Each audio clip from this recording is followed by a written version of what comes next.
Hello guys, আজি আপোনালোকৰ ওচৰলৈ মই এটা বহুত ইণ্টাৰেষ্টিং টপিক লৈ আহিছোঁ. That topic is not only important from your academic perspective but also has a great impact in scientific society.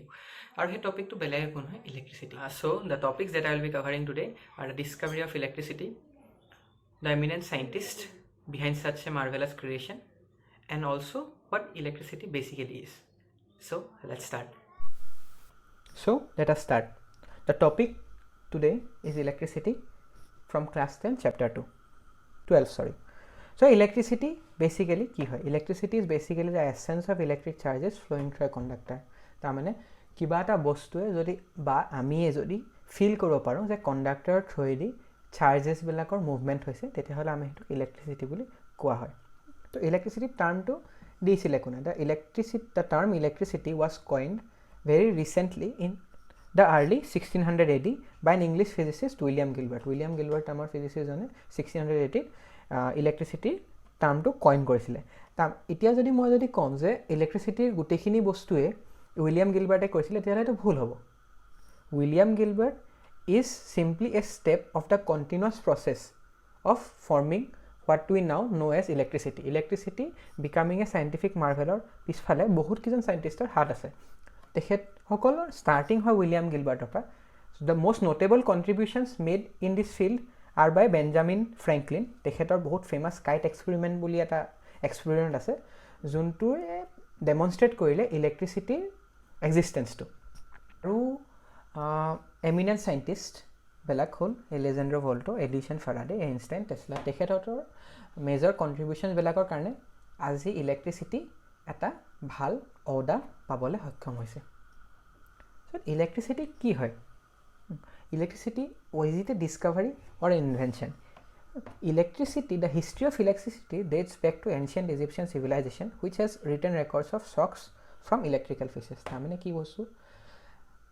Electricity আগৰ পৰাই আমাৰ এনভাইৰনমেণ্ট, আমাৰ ইক'চিষ্টেমত আছে, কিন্তু ভেৰি ৰিচেণ্টলিহে আমি আমাৰ হিউমেন নলেজৰ পৰা বস্তুটো বুজিব পাৰিলোঁ যে দেৰ ইজ ছামথিং ইলেক্ট্ৰিচিটি। ইলেক্ট্ৰিচিটি কি কৰে? দেৰ is A movement of charges. সেই মুভমেণ্ট অফ চাৰ্জেছবিলাকে বহুত কিছুমান কেৰেক্টাৰাইজড চেঞ্জেছ কিছুমান আনে এনভাইৰনমেণ্টত। তো সেই বস্তুবিলাকৰ এক্সাম্পলছবিলাক, প্ৰুফছবিলাক আমি কেতিয়া পাওঁ? It dates back to Egyptian civilisation. Egyptian ৰেকৰ্ডছবিলাকত লিখা আছে যে people have suffered shocks after touching some electrical fishes. Electrical ফিচবিলাকৰ আজিকালি নাম আছে। For example stingray is such kind of a fish. সেইবোৰ চবক চুলে we get a electrical shock. তাৰ এক্সাম্পলছবিলাক আৰু আছে। You might have heard about amber stone and cat's wool. These examples are from ancient times. তাৰ একদম এনালজিটো, simple এনালজিটো হৈ গ'ল, take some bits of pieces, rub a plastic scale on your hair and then just bring it closer to the pieces of paper. You will see that they attract each other. তাৰমানে ইটোৱে এইটোক attract কৰি পেলাই plastic scale ৰুলাৰডালত পেজেছৰ সৰু সৰু পিচেছবিলাক লাগি ধৰে। That is a pure example of static electricity, good example of static electricity. তো we will be knowing what is static electricity আৰু what is alternative current, direct current in the latter parts of this chapter. So' moving on, how do you express electric current? Electric current basically কি হয়? Electric current যিহেতু আমি আগতেও কৈছোঁ, electric current is the flow' of electrons. Electric current is a ফ্ল' of electrons through A conductor. Conductor কি বস্তু? You might have all hard about it. Conductor এনেকুৱা এটা মেটেৰিয়েল হয় which এলাউজ the flow' of electrons, মানে ফ্ল' of electrons বা ফ্ল' অফ চাৰ্জেছ নিজৰ থ্ৰুৱেদি এলাউ কৰে। তো ইলেক্ট্ৰিক কাৰেণ্টৰ এতিয়া ফিজিক্সত যিকোনো এটা বস্তুৰে মেথমেটিকেল ইকুৱেশ্যন থকাটো জৰুৰী। চব বস্তুৰে থাকে। most things have a mathematical interpretation. Similarly, current also has a mathematical interpretation. Current or mathematical formula, electric current is the number of charges flowing through a particular area of a conductor per unit time. তাক mathematically আমি express কৰিবলৈ কাৰণে লিখো, if we denote I as the current flowing through the conductor, Q be the charges flowing through the conductor, and T time taken for the net charge to cross a cross section of an wire, then I is equal to Q by T. তাৰ একদম perfect example এটা মই তোমালোকক figure এটা draw কৰি পেলাই দেখাইছোঁ। সেই ফিগাৰটোত যদি তোমালোকে চোৱা তেতিয়া তুমি দেখিবা যে মই এটা ইমেজিনেৰী হাইপথেটিকেল ক্ৰছ ছেকশ্যন এটা ল'লোঁ। ক্ৰছ ছেকশ্যন মানে গম পাইছানে? এক্সেক্টলি এই ছাৰ্ফেচ এৰিয়া। সেই ছাৰ্ফেচ এৰিয়া এটা ল'লোঁ ইমেজিনেৰী হাইপথেটিকেল ছাৰ্ফেচ এৰিয়া এটা ল'লোঁ আৰু চালোঁ যে সেই ছাৰ্ফেচ এৰিয়াটোত টি টাইমত কিমানখিনি চাৰ্জেছ পাৰ হয় তেতিয়াহ'লে কাৰেণ্টটো কি হ'ব rate of flow' of charges through that cross section of a conductor in the future also' you will be hearing more about the term rate তো rate is nothing but basically it shows that something is dependent on time. Rate mane hol per second. Rate implies per second. You will be listening this word on and on in the future classes, not only in electricity but also in different places. So hey bostu bilak titia tumaloko porhoa jabo kintu rate ki bujhay rate means something dependent with time. Okay, you will come to know about it in the future classes. Okay, so what does it mean by direction of current? Direction of current ki bujhay electric current is basically flow of electrons. Ita ma electrons boli kele kolo positive charges boli kele kolo. You might have all studied the structure of an atom. Atom eta structure ki atomor structure ami dekho je atom belak bahut subatomic particles di bonwa hoy. Subatomic particles include protons, neutrons and electrons. Tate ami dekho je protons or neutrons have a very high mass. Eta mass to bahut beshi to hetu karone hiator movement to restrain hoy jay. They are restrained from movement. However, electrons they bear a charge plus hiator movement koribole karone hoy because they have a low mass. Mass to kom to hiator komti force dile hiator movement dekhay. Kintu tate eta kotha ase etia jodi moi direction of current boli ko it is not in the direction of flow of electrons. Jodio etu kotha hosa kintu kele ami direction of positive aman negative charges nalo. Why is it taken to be positive charges? Yeah, tate moi eta kotha mention korilo conventionally the direction of flow of electric current is the direction of flow of positive charges. Tenekwa agor conventional mote koa hoisile kintu convention to kele. The simple answer to this question is that electrons were discovered very lately. Tamane prothomote manuhe electricity discover korile tar pisot bahut bochor pisot manuhe electrons discover korile he time phase tur majot manuhe bahut khini bostu electricity field of electricity bahut khini advancement koi loisile jihetu manuhe he homoyot electrons or kotha gom pa nasile manuhe assume korisile the positive charges belake eta point pra etu point leke move kore aru he movement to electric current die boli bhabisile kintu pisor ke mane gom pale they are wrong কিন্তু যেহেতু advancement বেলা হৈ গৈছিলে হিহতি কনভেনশনটো বদলাই নিদিলে হিহতি just positive charges to অটৰাই পালে নেগেটিভ চাৰ্জেছ কৰি দিলে they change the convention from the direction of electric current is now not conventionally treated as flow of protons it is now treated as the direction of flow of electrons in a negative way tamane direction of flow of current is taken in a direction negative to the direction of flow of electrons. Okay, so the next topic is how do you express electricity? Eta electricity express koribole karone eta unit lagile electricity express koribole karone eta unit lagile kele hone to ami electricity quantity nu keneke measure koribo paro hey electricity quantity to measure koribole karone amar osor ampere bola bostu eta ampere is the SI unit of electric current. To ampere hoy no ki asalte ampere basically is coulomb per second okay ampere bola hoy it is given to give respect to one of the greatest scientists related to this field of science the electricity tekhetok honor koribole karone tekhetor title to ke eta unitor naam dil ampere to ampere basically ki hoy 1 ampere is equal to 1 coulomb per second to 1 coulomb ki hoy 1 coulomb ki hoy 1 coulomb no ki hor unit 1 coulomb is basically the charge of 6 into 10 to the power 18 electrons. The charge contained by 6 into 10 to the power 18 electrons is stated to be 1 coulomb. Now you might ask why are we taking such a random number? Eto beleg dhoroner eta number hoy na number to nu kel loisu ami jodi eta electronok jodi 1 coulomb boli state kori tele amar kane hohoju ho pare kintu eto bhul dharana to bhul to যে এই আমি যে অদ্ভুত ধৰণৰ নাম্বাৰটো যে পালো 6 into 10 to the power 18 it basically links to Avogadro's number.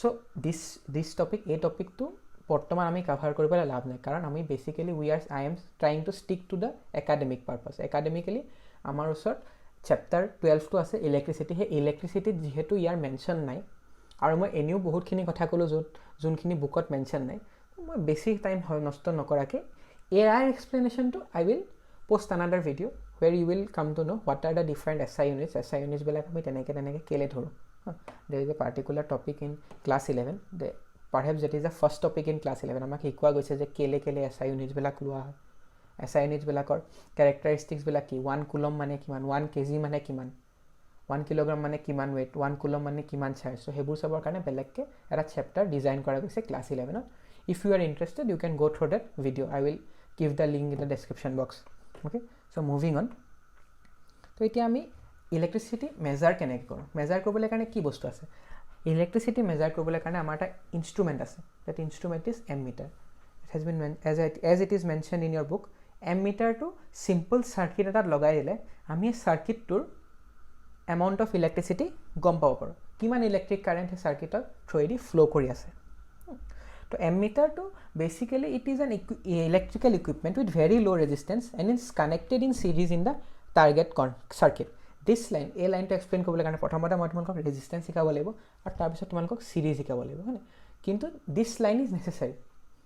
This is a potential question in any major league what do you say examinations competitions okay তোমালোকৰ এটো বোৰ্ডৰ পৰা আৰম্ভ কৰি পেলাই এই কোৱেশ্চনটো you might also get it in Olympiads. So just take a note of this line. I will be explaining it in the near future. Okay. So how do the charges move? এতিয়া তোমালোকে মোক এটা কথা দিব পাৰে যেহেতু তোমালোকে atomic properties বিলাক পঢ়ি আইছা বা এটমৰ ভিতৰত কি সাব এটমিক পাৰ্টিকলছ আছে সেইখিনি পঢ়ি আইছা ক্লাছ 9ত এতিয়া তোমালোকে গম পাব লাগে যে এটম এটাৰ ভিতৰত পজিটিভ চাৰ্জেছ আৰু নিউট্ৰনছ বিলাকে চেণ্টাৰটো ফৰ্ম কৰে নিউক্লিয়াছটো ফৰ্ম কৰে আৰু তাৰ চাৰিওফালে ইলেক্ট্ৰনছবিলাকে পাৰ্টিকুলাৰ স্পেচিফাইড অৰ্বিটছত মুভ কৰে স্পেচিফাইড অৰ্বিটছত মুভ কৰে এতিয়া তোমালোকে ক'বা যে ইলেক্ট্ৰন যদি মুভ কৰে যিহেতু ইলেক্ট্ৰনছবিলাক are bounded to the nucleus in certain sense কিবা এটা কাৰণে যদি বাইণ্ড হৈ আছে তো সিহঁতি গোটেই এটমটো কেলে মুভ নকৰে এইটো তাত কথা এটা আছে কণ্ডাক্টাৰ্ছত কোৱা হয় যে ইন কণ্ডাক্টাৰ্ছ মেটেলিক বণ্ডিং এক্সিষ্ট বুলি কোৱা হয় মেটেলিক বণ্ডিংনো হয় কি মেটেলিক বণ্ডিঙত মই যদি কনচাইজ কৰি পেলাই এটা লাইনত যদি ক'বলৈ যাওঁ তেতিয়াহ'লে metallic bonding is basically positive charges embedded in a sea of electrons তাৰমানে মেটেলছবিলাক মেটেলিক বডি মানে যিকোনো এটা লৈ লোৱা মেটেলিক ৱায়াৰ এটা লৈ লোৱা কপাৰ ৱায়াৰ লৈ লোৱা বা গ'ল্ড ৱায়াৰ লৈ লোৱা এলুমিনিয়াম ৱায়াৰ লৈ লোৱা সেইবোৰ চব এলুমিনিয়াম ৱায়াৰ যেতিয়া ফৰ্ম কৰা হয় তেতিয়াহ'লে এলুমিনিয়াম এলিমেণ্টছবিলাকৰ বহুত গাল এটমছ মিলি মলিকিউলছ ফৰ্ম কৰা হয় বহুত গাল মলিকিউলছ মিলি সেই তোমালোকৰ সেই মেটেলৰ ৱায়াৰডাল ফৰ্ম কৰা হয় যেতিয়া এটমছবিলাক কম্বাইন কৰা বহুতকেইটা বেলেগ নেবাৰিং এটমছৰ লগত তো তেতিয়া কি হয় পাৰ্টিকুলাৰ এটা বণ্ডিঙত সিহঁতি পাৰ্টিকুলাৰ এটা বণ্ডিঙৰ থ্ৰুৱেদি বাকীবিলাক এটমছৰ লগত বণ্ডছ ফৰ্ম কৰে that bonding is known as metallic bonding এতিয়া সেই মেটেলিক বণ্ডিঙত আমি দেখা পাওঁ যে এটমছৰ যোনবোৰ চব পজিটিভলি চাৰ্জ নিউক্লিয়াছটো it feels as it is embedded in a sea of electrons তাৰমানে ইলেক্ট্ৰনছবিলাক ফ্ৰী হৈ যায় বুলি কোৱা গৈছে ফ্ৰী হৈ যায় বুলি নহয় হাইপথেটিকেলি কোৱা গৈছে যে ইলেক্ট্ৰনছবিলাক ফ্ৰী নিচিনা এজিউম কৰিব পাৰি কণ্ডাক্টৰত হা তো ঠিক তেনেদৰে because of the excess of ইলেক্ট্ৰনছবিলাক ফ্ৰী মুভমেণ্ট হৈ যায় আৰু ইলেক্ট্ৰনছবিলাক এক্সেছত থকাৰ কাৰণে মেটেলছবিলাকে কণ্ডাক্ট কৰে ইলেক্ট্ৰিচিটি তাৰমানে চাৰ্জেছবিলাক মুভ কৰিব পাৰে দিছ ইন দিছ প্ৰেজেণ্টেশ্যন ইটছেল্ফ এই শ্লাইডটোতে তোমালোকে এটা কুৱেশ্যন সোধা গৈছে তোমালোকক I guess it is probably in the second page or the third page of your NCERT book সেই NCERT বুকত ভালকৈ বেলেগকৈ কলম এটা বনাই থৈ দিয়া আছে য'ত তাত মেনশ্যন কৰি থোৱা আছে যে কেলে মুভমেণ্ট কৰে why is there no lag from the moment you press the button to the moment the light bulb it starts glowing right লাইটৰ বাল্ব এটা জ্বলাবলৈ কাৰণে যেতিয়া তোমালোকে সুইচটো টিপাৰ লগে লগে কেনেকৈ লাইটৰ বাল্বটো জ্বলি যায় something known as drift velocity is also mentioned there so drift velocity is basically for higher standards কিন্তু মই তথাপিও এই drift velocity টো কভাৰ কৰিম in probably the last segment of this video series এই ভিডিও সিৰিজৰ লাষ্ট সেগমেন্টত মই এটো কনভাৰ কৰি লম drift velocity something you should know extra যোনটো বস্তু তোমালোকে এক্সট্ৰাকে জানিব লাগে সেইভাবে মই তোমালোকক এটো লাষ্ট ভিডিওত কভাৰ কৰি লম কিন্তু তেতিয়ালৈকে তোমালোকে ধৰি থৈ দিয়া যে there is something called metallic bonds that exist তাৰ পিছত মেটালিক বণ্ডৰ পিছত পাৰ্টিকুলাৰলি লাইট ছুইচ অন হোৱাৰ পৰা কাৰেণ্টত কাৰেণ্টটো অহালৈকে আৰু লাইটটো জ্বলালৈকে এই যে টাইম লেগটো হ'লে টাইম লেগটো ইমান কম কেলে যদি যিমান বেছি হ'ব লাগিছিলে সিমান বেছি কেলে নহয় তো তাৰ এক্সাম্পল আমি পাওঁ ফ্ৰম ডিপ ভেলচিটি তাৰ ৰেছপন্সটো আমি পাওঁ ফ্ৰম ডিপ ভেলচিটিটো we will be covering in the last video' of this segment. This is I need to go way out of the academic line or মই বহুত বাহিৰত গৈ পেলাই তোমালোকক এইটো বস্তু বুজাব লাগিব কিন্তু তথাপিও মই বুজাম because I am craving towards giving you the knowledge complete entire knowledge to দিব বিচাৰিছোঁ তোমালোকক ইলেক্ট্ৰিক কাৰেণ্টৰ বিষয়ে যিমানখিনি এটা ষ্টুডেণ্ট বাহিৰৰ ইণ্ডিয়াৰ ষ্টুডেণ্ট মানে কি I am talking abroad I am talking out of India ল'ৰা ছোৱালী এটাই যিমানখিনি বস্তু জানে ছায়েন্সৰ তোমালোকৰ ষ্টেজত সিমানখিনি বস্তুৱে মই তোমালোকক সেই লেভেলটো তোমালোকক মই পোৱাই দিম তো সেয়াই কৈ পেলাই মই আজি সামৰণি মাৰিছোঁ thank you for sticking with me for such a long time do like share and subscribe to this channel so this is basically the first video of this video series এটা ভিডিঅ' চিৰিজ হ'বলৈ গৈছে যাত 7টা বা 8টা video' থাকিব individual video' আপলোডছ থাকিব সেই individual আপলোডছৰ লাষ্টৰটোত আপলোডত মই যিহেতু ক'লোঁ I will be covering some extra topics তো সেয়াই কৈ পেলাই মই সামৰণি মাৰিছোঁ thank you and have a nice day.